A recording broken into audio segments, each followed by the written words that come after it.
कहानी की शुरुआत होती है और हमें ली नाम की एक कॉलेज स्टूडेंट को दिखाया जाता है।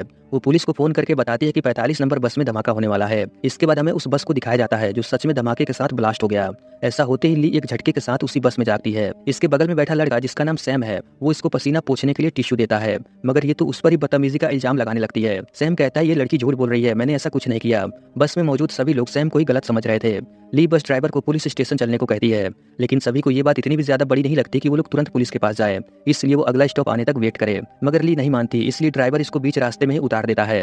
वो सैम को भी जबरदस्ती अपने साथ कर लेती है। बस से उतरने के बाद ली ने राहत की सांस लिया। वो थोड़ा मुस्कुरा भी रही थी। सैम पूछता है आखिर तुमने ऐसा क्यों किया। वो बताती है कि मैं तुम्हें नहीं समझा सकती, और हाँ, अब पुलिस के पास जाने की कोई जरूरत नहीं। मैंने तुम्हें माफ कर दिया, तुम भी मुझे माफ कर देना ये सब करने के लिए। सैम इसको पागल बेवकूफ कहकर टैक्सी से जाने लगा। ली पैदल चलते हुए अपनी मॉम को फोन कर रही थी।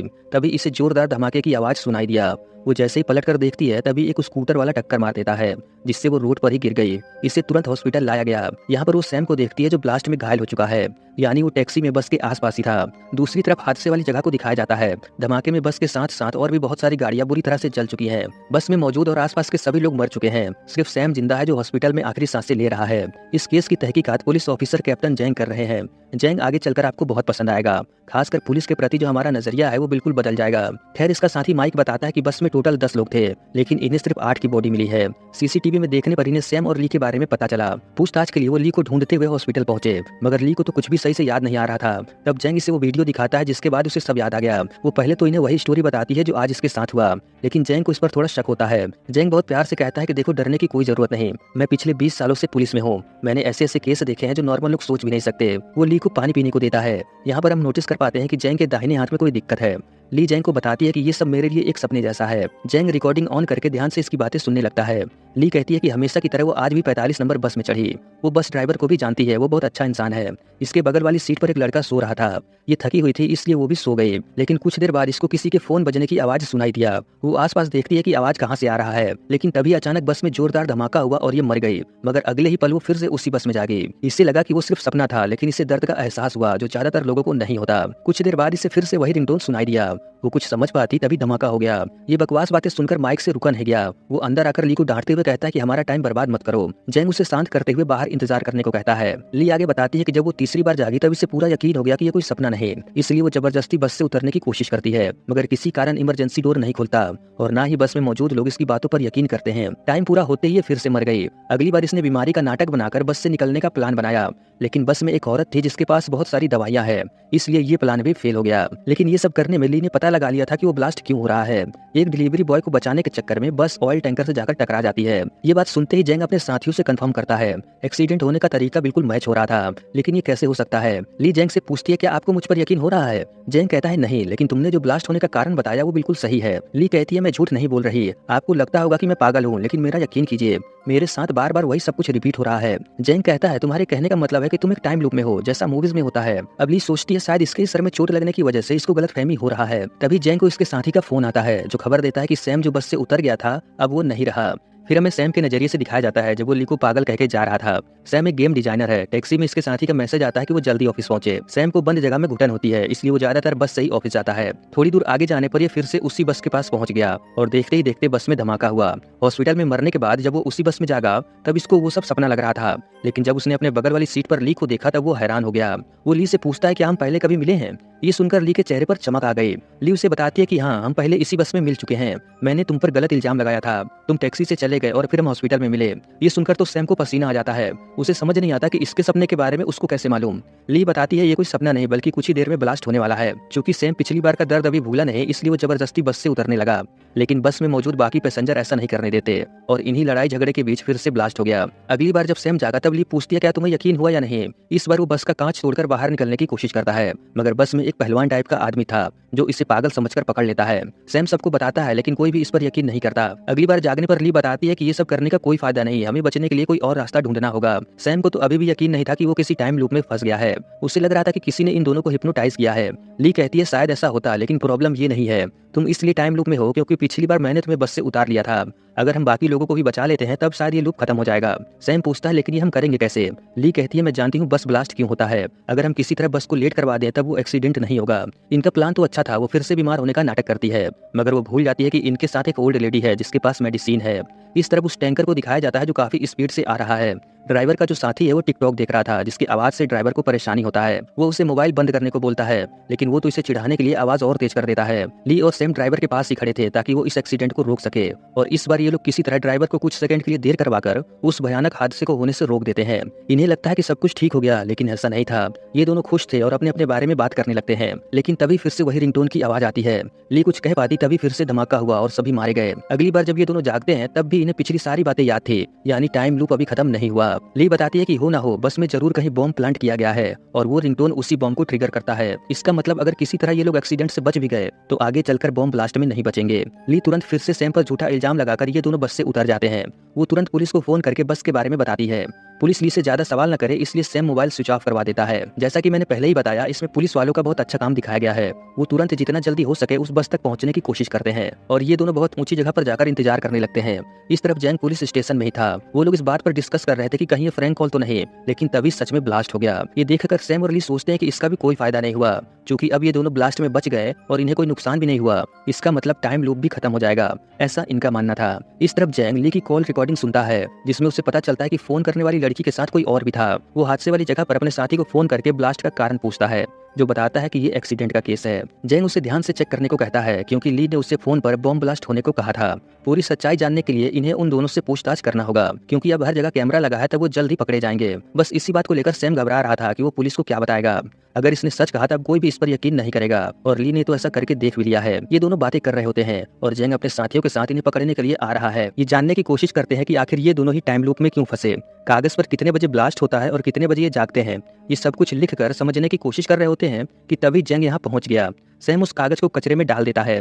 इसके बाद ये लोग पुलिस स्टेशन पहुंचे, जहां इन दोनों को अलग अलग रूम में बैठाकर पूछताछ किया जाने लगा। पुलिस को वो कागज मिल गया था जिससे वो कहीं का नक्शा समझ रहे थे। जैंग ली से पूछता है कि तुम्हें कैसे पता चला कि बस में बॉम्ब है, क्या तुमने कहीं सुना या कुछ देखा या फिर कोई स्मेल आई। ली बताती है ऐसा कुछ नहीं है। जैंग कहता है फिर क्या बात है, अगर तुम्हें किसी तरह पता भी चल गया तब तुमने ड्राइवर या बाकी लोगों को क्यों नहीं बताया, और इस नक्शे का क्या मतलब है। दूसरे रूम में सैम से भी यही सवाल किया जाता है। वो झूठ नहीं बोलता और टाइम लूप के बारे में सब कुछ बता देता है, लेकिन माइक को इसकी बातों पर जरा भी भरोसा नहीं होता। ली जैंग का नाम लेते हुए उनसे पूछती है कि अगर कोई पुलिस को इमरजेंसी में फोन करे तब वो ऐसा क्या कहे कि पुलिस तुरंत एक्शन ले। जैंग बताता है कि ये बहुत मुश्किल होता है, लेकिन जितना हो सके कम से कम बात करो। तभी जैंग सोचता है कि ली को इसका नाम कैसे पता चला, जबकि ना तो उसने बताया और ना ही कोई कार्ड पहना है। अब ली पिछली बार क्या हुआ था सब कुछ इन्हें फिर से बताती है। जैंग को यकीन हो जाए इसलिए वो इन्हें बताती है कि आपके एक हाथ में दिक्कत है, और ये कागज कोई नक्शा नहीं बल्कि हम इस लूप को समझने की कोशिश कर रहे थे। हालांकि इस बार भी जैंग यकीन नहीं करता।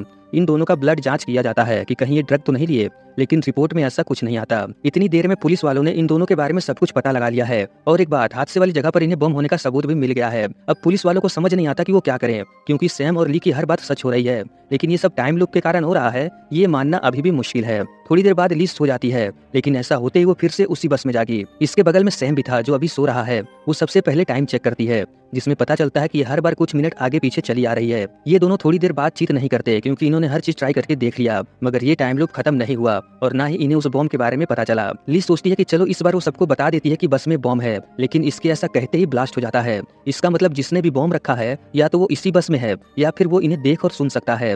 इसलिए अब इन्हें एक एक करके सभी पैसेंजर को चेक करना होगा। सैम नोटिस करता है कि बस में सबसे पीछे एक लड़का बैठता है जो अपना चेहरा छुपा कर रखता है, लेकिन अभी वो बस में नहीं था। अगले स्टॉप पर वो बस में चढ़ा और ये दोनों उतर गए। ली तुरंत पुलिस को फोन करके बॉम्ब के बारे में बता देती है। सैम को ये आइडिया अच्छा नहीं लगता, इसलिए वो ली से दूर ही रहता है ताकि सीसीटीवी में वो इसके साथ नजर न आए। इधर पुलिस को खबर मिलते ही वो रोड ब्लॉक करके सभी को चेक करने लगते हैं। माइक और कुछ पुलिस वाले बस की तलाशी लेने के लिए सभी को एक एक करके उतरने को कहते हैं, मगर एक आदमी तुरंत बोरी में रखा सामान सही करने लगता है। माइक उसे रोकने के लिए भागता है, लेकिन तभी ब्लास्ट हो गया। जैंग थोड़ी दूर आगे वेट कर रहा था। इससे पता चला कि ब्लास्ट में कोई नहीं बचा, इसका साथी माइक भी मारा गया। वो इसके छोटे भाई जैसा था। इस तरफ सैम और ली इस बात पर बहस कर रहे थे कि इन्हें पुलिस को नहीं बताना चाहिए था। ली सैम को यहाँ से जाने को कहकर पुलिस को फोन कर देती है ताकि वो इसे लेकर जाए, क्योंकि छुपने से कोई फायदा नहीं, पुलिस इसे ढूंढ लेगी। सैम कहीं बैठकर लैपटॉप में बस धमाके की न्यूज देख रहा था। इधर ली से पूछताछ हुआ और उसने वही सब फिर से बताया। जैंग को यकीन नहीं होता कि इसको इन लोगों के बारे में इतना कैसे मालूम। वो ली को बताता है कि माइक भी उस धमाके में मारा गया। ये जानकर ली को बहुत दुख होता है। वो जैंग से माफी मांगती है कि ये सब उसकी गलती है, अगर इसने पुलिस को फोन ना किया होता तो ऐसा कुछ ना होता। जैंग कहता है तुमने बिल्कुल सही किया, हर नागरिक को जिम्मेदार होना चाहिए, लेकिन अब सच बताओ तुम्हें कैसे मालूम चला? ये सीसीटीवी में सैम की वीडियो दिखाकर पूछते हैं कि वो इसे जानती है क्या। ली ने सोचा कि अगर ये बताएगी तब वो सैम को पकड़ लेंगे, इसलिए वो झूठ बोल देती है, लेकिन तभी दूसरी तरफ से सैम इसे फोन कर देता है। जैंग स्पीकर ऑन करके बात करने को बोलता है। सैम पूछता है कहाँ हो तुम? ली कहती है दोबारा फोन मत करना, मैं तुमसे ब्रेकअप करती हूँ। सैम कहता है अच्छा मैं समझ गया, तुम परेशान मत हो और सो जाओ, सब ठीक हो जाएगा। ये सुनकर तो जैंग हैरान हो जाता है, क्योंकि ऐसे कोड में बात तो क्रिमिनल करते हैं। इतना कहकर सैम फोन रख देता है। अब वो जल्दी यहाँ से भागने लगता है, क्योंकि पुलिस इसे पकड़ने के लिए निकल चुकी है। सैम नींद की दवा और ड्रिंक पीकर सोने की कोशिश करता है। तब तक जैंग इसे ट्रैक करके यहाँ पहुंच गया। वो इसे पुलिस स्टेशन ले जा रहे थे। सैम नशे में कहता है कि मुझे दोबारा उस बंद कमरे में नहीं जाना। थोड़ी देर बाद वो पुलिस की गाड़ी में ही सो जाता है और दूसरी तरफ ली भी सो गई। इस बार ली फैसला करती है कि अब वो पुलिस को फोन नहीं करेगी। उस बॉमर को ढूंढने के लिए ये दोनों लड़ाई का नाटक करके उस लड़के के पास आकर बैठ जाते हैं। मौका पाकर सैम उसका बैग चेक करने की कोशिश करता है, लेकिन तभी समय समाप्त हो गया। अगली बार ये फोटो खींचने का झूठा इल्जाम लगाकर उसका बैग चेक करते हैं, तभी उसे अस्थमा का अटैक पड़ा। उसकी हालत एकदम मरने जैसी हो गई, मगर फिर भी वो अपना बैग किसी को नहीं दिखा रहा था। तभी उसने बैग में हाथ डाला और धमाका हो गया। इस बार ये दोनों जानते थे कि बॉम्ब किसके बैग में है, इसलिए वो उस लड़के को बस में चढ़ने ही नहीं देते। बैग चेक करने पर इन्हें पता चला कि उसमें तो बिल्ली है, क्योंकि पालतू जानवरों को बस में लाना मना था, इसलिए वो छुपा कर ले जा रहा था। बॉम्ब ना मिलने पर ये बहाना बनाते हैं कि इनका बैग चोरी हो गया, जो इसके जैसा ही था। ये लोग बात कर ही रहे होते हैं कि तभी ब्लास्ट हो गया। इसका मतलब साफ था कि बॉम्ब किसी और के पास है। ली पता नहीं क्या सोचकर मुस्कुराने लगी। पूछने पर वो बताती है कि देखो मैंने तुम्हें बस से उतारा, तब तुम मेरे साथ इस टाइम लूप में फंस गए और अब हमने उस लड़के को बचा लिया। इसका मतलब अब वो भी हमारे साथ इस टाइम लूप में फंस जाएगा। अगर ऐसा हुआ तब हम एक टीम की तरह उस बॉमर को ढूंढ पाएंगे। सैम कहता है मुझे तो ऐसा नहीं लगता। इस तरफ उस लड़के को न्यूज में पता चलता है कि जिस बस में ये जाने वाला था वही ब्लास्ट हुआ है। तब ये अपने आप को बहुत लकी समझता है और मन ही मन सैम और ली को थैंक यू कहता है। बस में जितने भी लोग मारे गए उनके परिवार वाले पुलिस स्टेशन आए हुए थे। तभी वो लड़का इन्हें ढूंढते हुए यहाँ पहुंच गया। वो इनसे पूछता है क्या तुम लोगों को मालूम था कि बस ब्लास्ट होने वाला है? जिस पर ये मना करते हैं, मगर इनके चेहरे पर साफ साफ दिखाई दे रहा था कि ये झूठ बोल रहे हैं, इसलिए वो लड़का पुलिस को फोन करने जा रहा था। ली उसे रोकते हुए कहती है कि ये समझाना बहुत मुश्किल है, लेकिन हाँ ये हम जानते थे कि ब्लास्ट होगा। पूरी बात समझने के लिए वो इन्हें अपने घर ले आता है। असल में ये घर इसका नहीं बल्कि किराए पर लिया है, वो भी घर वालों से छुपाकर, क्योंकि इसकी मॉम को बिल्लियां पसंद नहीं। खैर ये दोनों इसे समझाना शुरू करते हैं, ताकि कल जब ये भी टाइम लूप में आएगा तब इसे समझाना नहीं पड़ेगा। सारी बातें सुनकर वो तुरंत यकीन कर लेता है। असल में उसने इस तरह की बहुत सारी फिल्में देखी हैं और इस पर रिसर्च भी किया है। जाते समय ली पूछती है अगर कल तुम्हें कुछ याद न रहे तब मैं तुम्हें कैसे यकीन दिलाऊं? वो लड़का कहता है तुम मेरा पूरा नाम लेना, मैं यकीन कर लूंगा। इसका नाम वैसे तो बहुत बड़ा था, लेकिन शॉर्ट में लूडी है। इसके बाद लूडी अपने घर चला आता है और ये दोनों एक होटल में जाकर रुकते हैं। लूडी की मॉम को इसके कपड़ों पर बिल्ली का बाल मिला, जिस पर वो इससे डांटने लगी। लूडी रोने लगा क्योंकि आज वो मरते मरते बचा, और अगर ये मर गया होता तब इसकी बिल्लियों का कौन ख्याल रखता। इस बात से वो और भी दुखी था। वो अपने कमरे में जाकर आज जो कुछ भी हुआ सब कुछ अपनी डायरी में लिखने लगा। दूसरी side police CCTV footage check कर रही थी। उन्हें थोड़ा अजीब लगा, इसलिए वो लूडी को फोन करके पुलिस स्टेशन आने को कहते हैं। वो अपने डैड के साथ पुलिस के पास पहुंचा। घर में उसकी मॉम ने डायरी चेक किया, तब वो बहुत डर गई। इस तरफ होटल में ली और सैम इंटरनेट पर सबूत ढूंढ रहे थे। इन्हें उस आदमी के बारे में पता चला जिसके पास एक बोरा है। वो एक्सीडेंट के जुर्म में जेल में था, जो अभी अभी छूटा है। तभी इन्हें भी पुलिस का फोन आया। लूडी से जब पूछताछ हुआ तब उसने वही बताया जो जरूरी था।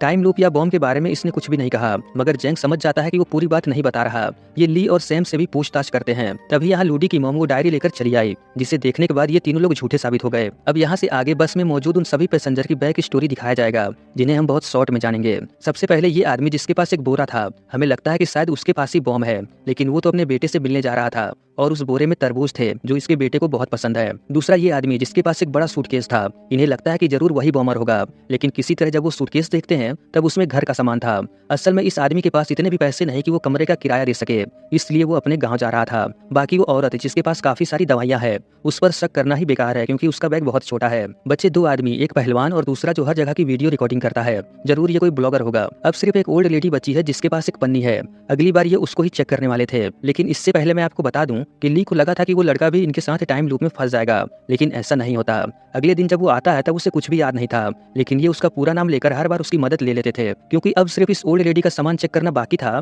तब जैसे ही बस रुकती है सैम वो पन्नी लेकर बस से भागने की कोशिश करता है, लेकिन तभी वो ओल्ड लेडी पन्नी में जो प्रेशर कुकर था उसका लीवर खींच देती है, जिससे धमाका हो गया। इन लोगों ने इतना मेहनत करके हर एक की तलाशी ली और उस बॉमर को ढूंढने की कोशिश किया, लेकिन ये कभी सोच भी नहीं सकते थे कि ये सब वो ओल्ड लेडी कर रही है। इसकी क्या कहानी है ये हम आगे जानेंगे। उससे पहले हम देखते हैं कि ली और सैम ने क्या किया। चूंकि अब ये जानते हैं कि बॉम्ब उस ओल्ड लेडी के पास है, इसलिए वो दोनों कोई बहाना बनाकर उसके पास चले आते हैं। मौका देखकर सैम उस प्रेशर कुकर को छीनने की कोशिश करता है, लेकिन तभी वो ओल्ड लेडी जिसका नाम ल्यूडन है, वो चाकू निकालकर सबसे पहले सैम और फिर ली को बहुत बेरहमी से घायल कर देती है। उसके बाद फिर से उसने बॉम्ब ब्लास्ट करके अपने साथ सभी को खत्म कर दिया। ये सब एक्सपीरियंस करके ये दोनों बहुत ज्यादा डर गए। ली तो रोने लगी। इन लोगों ने ल्यूडन को कमजोर समझने की गलती किया। थोड़ी देर बाद इन दोनों ने फिर से कोशिश किया, लेकिन इस बार गलती से सैम के हाथों ल्यूडन का खून हो जाता है और ये सब कुछ बहुत लोगों ने देख लिया है। सैम ली को लेकर यहाँ से जाने लगा। इन लोगों ने सोचा कि अब तो बस आगे जाएगी नहीं और ना ही बॉम्ब फटेगा, मगर तभी बस में मौजूद कोई और उस लीवर को खींच देता है, यानी कोई और भी इसके साथ मिला हुआ है। सैम ने किसी को मार दिया है और ये बॉम्ब ब्लास्ट होने से पहले यहाँ से निकल गए। पुलिस हर जगह इन्हें ढूंढ रही है। छुपने के लिए ये दोनों लूडी के प्राइवेट घर में जाते हैं, लेकिन ली जब सैम के लिए भेष बदलकर दवा लेने आई थी तभी वो जैंग को देख लेती है, जो इन्हें ढूंढते हुए अपने लोगों के साथ यहाँ पहुंच चुका है।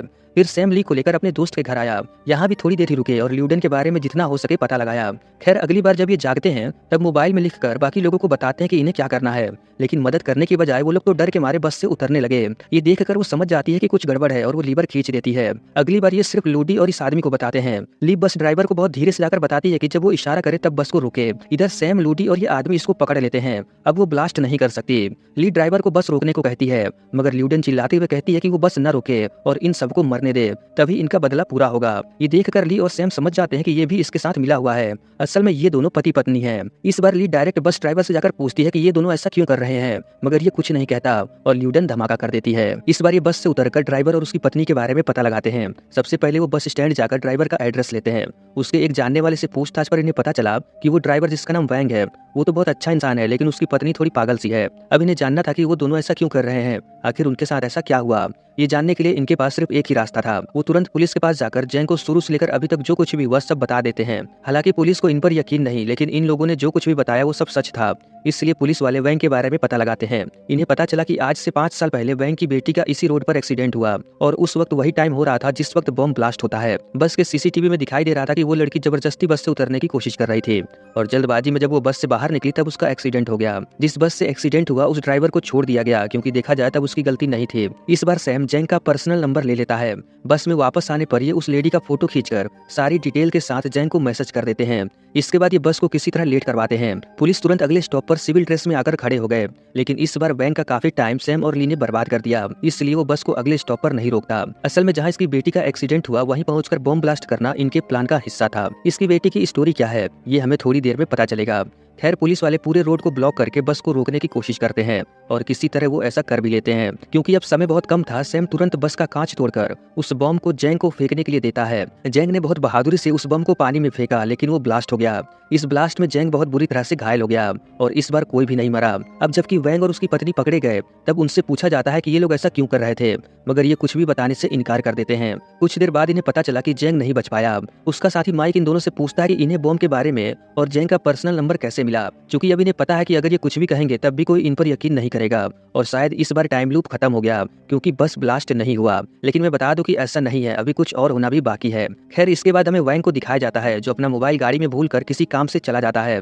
इसकी बेटी का कई बार फोन आया लेकिन वो तो यहाँ था ही नहीं। कुछ देर बाद जब वो वापस आया तब इसे पुलिस स्टेशन आने को कहा गया। असल में इसकी बेटी का एक्सीडेंट हो चुका है। ल्यूडन बहुत सदमे में थी। इनका कहना था कि जो भी इस एक्सीडेंट का जिम्मेदार है उसे सजा मिले, लेकिन ऐसा नहीं हो सकता क्योंकि ये सिर्फ एक नॉर्मल एक्सीडेंट है। ल्यूडन वैंग पर ही इल्जाम लगाती है कि अगर इसने फोन उठा लिया होता तब शायद इनकी बेटी जिंदा होती। इसके बाद हमें प्रेजेंट में दिखाया जाता है कि ली की टीचर हॉस्पिटल में इससे मिलने आई है। बातों ही बातों में ये लोग वैंग की बेटी के बारे में बात करते हैं। टीचर बताती है कि उस समय कैसा माहौल था। वो इन्हें एक ग्रुप के बारे में बताती है जिसमें उस वक्त के सभी स्टूडेंट थे। एक्सीडेंट के बाद एक पोस्ट पर लिखा था कि आजकल बस में जाना सेफ नहीं क्योंकि उसमें बदतमीजी होती है। आखिर उसने ऐसा क्यों लिखा, पता लगाने के लिए ये लोग माइक को लेकर उसके घर पहुंचे। पहले तो वो डर गई, लेकिन इसे बताया गया कि इसे कुछ नहीं होगा। तब वो बताती है कि उस दिन क्या हुआ। इसके बाद हमें फ्लैशबैक दिखाया जाता है। वैंग की बेटी इसी 45 नंबर बस में सफर कर रही थी। यहाँ पर ये लड़की भी थी जो अपनी सेल्फी ले रही है। तभी वो देखती है कि एक आदमी वैंग की बेटी के साथ बदतमीजी कर रहा है। ऐसा करते हुए ये उसका फोटो खींच लेती है, मगर वो आदमी इसे देख लेता है। डर के मारे वो अगले स्टॉप पर उतर गई। ये पुलिस के पास जाने वाली थी, मगर फोन पर इसकी मॉम समझाती है कि इन्हें इस लफड़े में नहीं पड़ना चाहिए। घर आकर वो इस फोटो को पोस्ट करने वाली थी, लेकिन फिर वो ऐसे ही सिमिलर पोस्ट देखती है जिसमें इसको पता चलता है कि ऐसे मामले में कोई सपोर्ट नहीं करता, उल्टा पोस्ट करने वाले को ही गालियां पड़ती है, इसलिए वो पोस्ट नहीं करती। मगर वो फोटो इसने क्लाउड पर सेव किया है। प्रेजेंट में वो इन्हें वही फोटो दिखाती है। ये उसका क्लाउड पासवर्ड याद कर लेते हैं ताकि ये इस फोटो को कहीं भी ओपन कर सके। अगली बार सिर्फ ली जागती है, सैम किसी कारण नहीं जागता। पिछले और भी कई लूप में सैम कभी कभी देर में जागता था, इसलिए ली ज्यादा परेशान नहीं होती। वो तुरंत बस की फोटो खींचकर सारी डिटेल्स के साथ जैंग को मैसेज कर देती है, फिर बाकी लोगों को मैसेज दिखाकर उन्हें भी रेडी करती है। इस तरह पुलिस रोड ब्लॉक करके बस का पीछा करने लगे। बस के अंदर मौका पाकर इन लोगों ने ल्यूडन को पकड़ लिया। बम फटने में कुछ ही देर बचा था। वैंग बस को फुल स्पीड से भगाने लगा, मगर पुलिस ने आगे रास्ता बंद किया था। वैंग बहुत कोशिश करता है आगे जाने की, मगर नहीं जा पाता। फिर वो प्रेशर कुकर का हैंडल खींचने वाला था, मगर तभी ली उसे फोटो दिखाकर बताती है कि आपकी बेटी को पूरा इंसाफ मिलेगा। तब तक जैंग भी बस के अंदर आ जाता है। वो भी वैंग से वादा करता है कि वो इसकी बेटी का केस फिर से खुलवाएगा। सैम टाइम देखता है तो बहुत कम समय बचा हुआ था। वैंग और इसकी पत्नी को जो चाहिए था इन्हें मिल गया, इसलिए वो जैंग को बॉम्ब दे देता है। इस बार वो समय रहते हुए बॉम्ब को पानी में फेंक देता है। इस बार किसी की जान नहीं गई और ना ही कोई गंभीर रूप से घायल हुआ। इन दोनों को अरेस्ट कर लिया गया। यहाँ पर ल्यूडन अपनी बेटी की आत्मा को देखती है जो खुश दिखाई दे रही थी। असल में उस दिन हुआ ये था कि वो आदमी जो पिछले कई दिनों से इसको परेशान कर रहा था, उसने आज भी किया। ये सभी को बताती है, मगर किसी को कोई फर्क नहीं पड़ता। इसलिए उसने अपने डैड को फोन किया, लेकिन इसने भी फोन नहीं उठाया। और जब वो किसी तरह जल्दबाजी में बस से बाहर आई तब उसका एक्सीडेंट हो गया। इस दुख में ये दोनों अपना मानसिक संतुलन खो बैठे। इन्होंने 5 साल इंतजार करने के बाद ऐसा प्लान बनाया कि वो उसी 45 नंबर बस को ब्लास्ट करके मर जाएंगे, साथ ही उन पैसेंजर को भी मार देंगे जो सिर्फ अपने काम से काम रखते हैं। अगर उस दिन बस में किसी ने भी इसकी बेटी की मदद किया होता तब ऐसा नहीं होता। खैर, प्रेजेंट में हम देखते हैं कि जैंग इन दोनों से सवाल करता है कि तुम्हें मेरा पर्सनल नंबर और इतनी जानकारी कैसे मिला। ये दोनों कहते हैं कि ये समझाना थोड़ा मुश्किल है। जैंग कहता है कोई बात नहीं, जब भी तुम्हारा मन करे तब आकर बता सकते हो, और वैसे भी तुम जैसे जिम्मेदार लोग मुझे बहुत पसंद है।